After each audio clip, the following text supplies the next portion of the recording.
Good morning from the canal. The sky is blue. I didn't expect that. The forecast wasn't that great, so it's a bonus to be able to come up here and it's not pouring the rain and I can actually do a bit of chat today.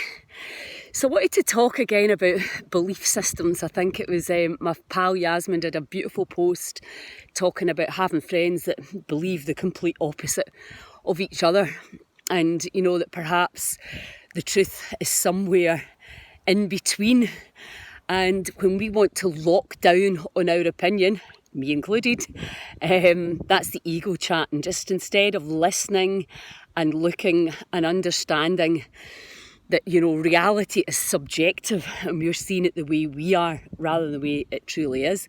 So at this time where we're all seeking to find truth in all the crazy information that's out there, I think it's really good advice to try and just look, observe the polarities of the truth, and see if you can find yours somewhere in the middle past all your fear and programming. But I had an amazing thing happen to me last week, and again, this is how we can put our beliefs onto other people.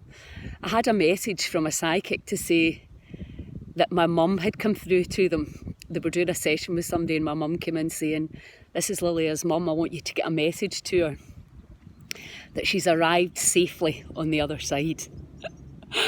And to say thanks. And I was absolutely cock-a-hoop, crying and laughing, and I just felt a lot of the pain in my heart dissolve, because I just thought that's exactly what she would say.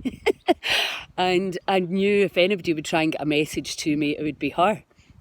So it really calmed me and I have very strong beliefs in an afterlife, because, you know, I've said it before, when Joanna was diagnosed, I realised my two biggest fears were that I didn't want her to die and I didn't want her to suffer.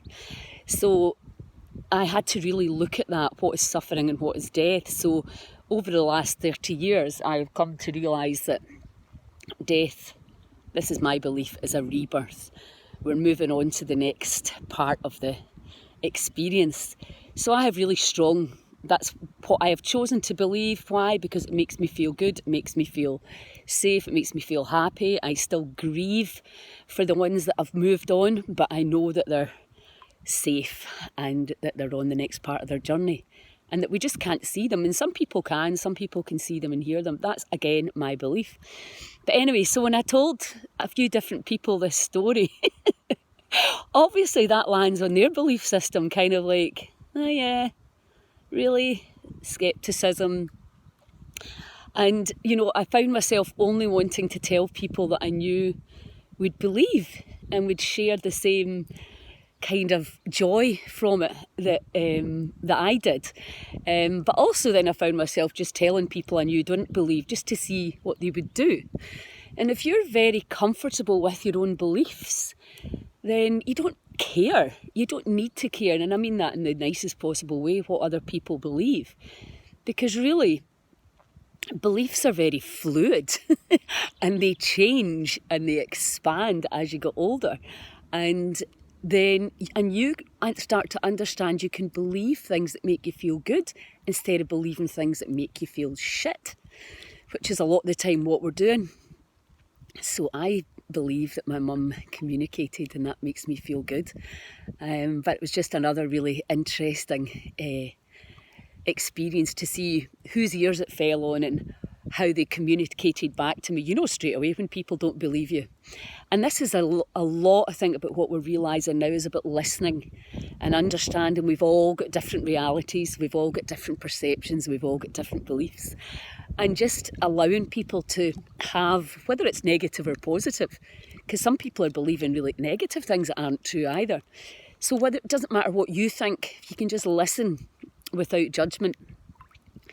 And people can be heard with their beliefs, their stories, and allow them perhaps to move into that place of observation and neutrality where perhaps we can lessen our own suffering, which is really all that we're trying to do, is to feel a bit better, particularly in these crazy times.